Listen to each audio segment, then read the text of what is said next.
Quick hitter for you today, my top 3 exercises for restoring a more upright posture. I don't know if I can get myself to give out exercises on the internet to a broad, unknown audience without necessarily explaining the why behind things. So bear with me for a second while I explain on the skeleton model why we're gonna do what we're gonna do, why it matters, why it's gonna give you some long-term results. When we were growing up, our parents probably told us to stand up straight with our chest out and shoulders back.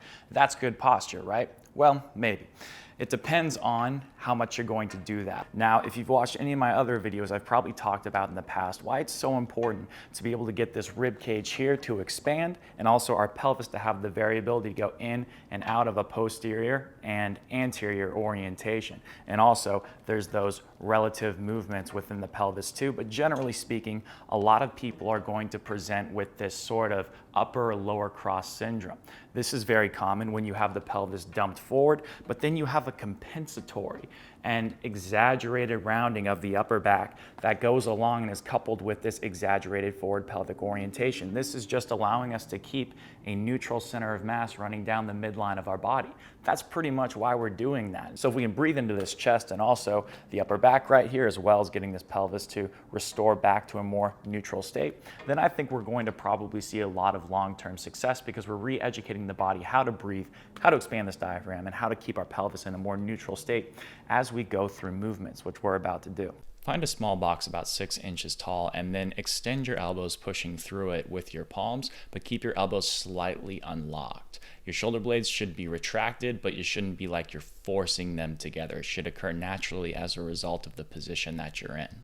Dig into the floor with whatever foot is down with your heel to find your hamstring, and then stay steady as you extend the opposite side knee. This is difficult, so make sure you're going nice and slow and inhaling through your nose and exhaling through your mouth as you do it. For this one, lay flat on your back with your foot up against a wall and then actively dig down into the floor with the foot that's still on that wall. And that's going to help you recruit a little bit of hamstring and a little bit of your lower glute.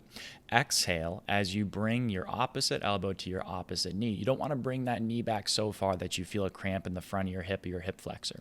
So just work within whatever active range of motion you have without feeling that cramp. Notice how I keep my head flat on the ground and I'm trying to stay pretty tall here as I rotate towards that knee.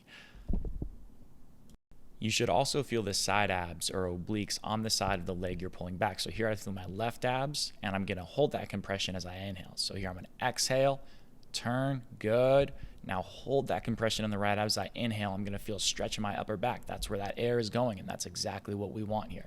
We want to avoid the leg turning out there and then lifting off of the floor. That's what we don't want to happen. You can prevent that by digging down that foot into the floor.